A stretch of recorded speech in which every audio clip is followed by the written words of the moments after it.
Kapag nawala ang wifi, para na rin nawawalan ka ng direksyon sa buhay. Noong araw, hindi wifi kundi wifi. What? Dahil sa madaming kable. May SFNet at INSFNet.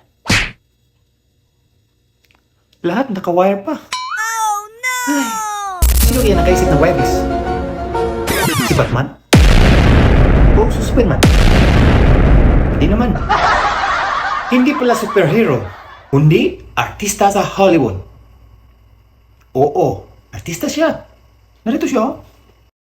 Si Hedy Lamarr ay isang pambihirang babae na ipinagsama ang kagandahan at talino. Ipinanganak siya noong 1914 sa Vienna, Austria. Bata pa lang nakilala na siya bilang actress sa Europa, lalo na sa pelikulang Ecstasy na naging controversial noong panahong iyon. Lumipat siya sa Hollywood at naging isang pinakasikat na artista noong 1930s hanggang 1940s. Pero hindi lang siya basta artista, mahilig din siya sa imbensyon at agham. Noong World War II, nakipagtulungan siya kay George Antheil upang gumawa ng teknolohiya tinawag niya frequency hopping. Layunin nito nang gawing mas secure ang komunikasyon ng militar para hindi madaling ma-intercept ng kalaban. Ang imensyong ito ang naging foundation ng modernong teknolohiya tulad ng Wi-Fi, Bluetooth at GPS na ginagamit natin ngayon.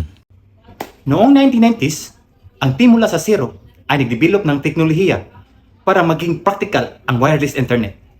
At pinunganahan nito ni John O'Sullivan ang pag-solve ng signal interference. Yeah! OG.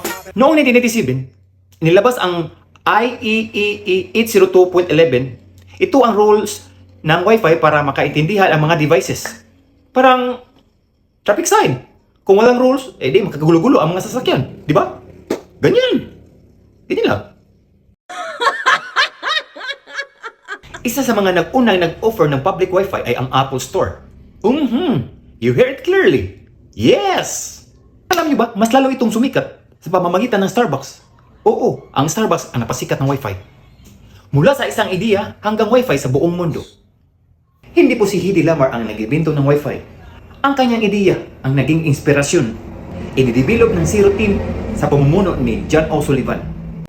Hindi po ito ang buong impormasyon, bahagi lang ito ng aking nalalaman. Baka may gusto kayong idagdag na detalye o tama man lamang, i-share niyo sa comment section at sabay-sabay tayong matuto. And this is Mando, Ugat ay Cebuano, mabuhay po kayo!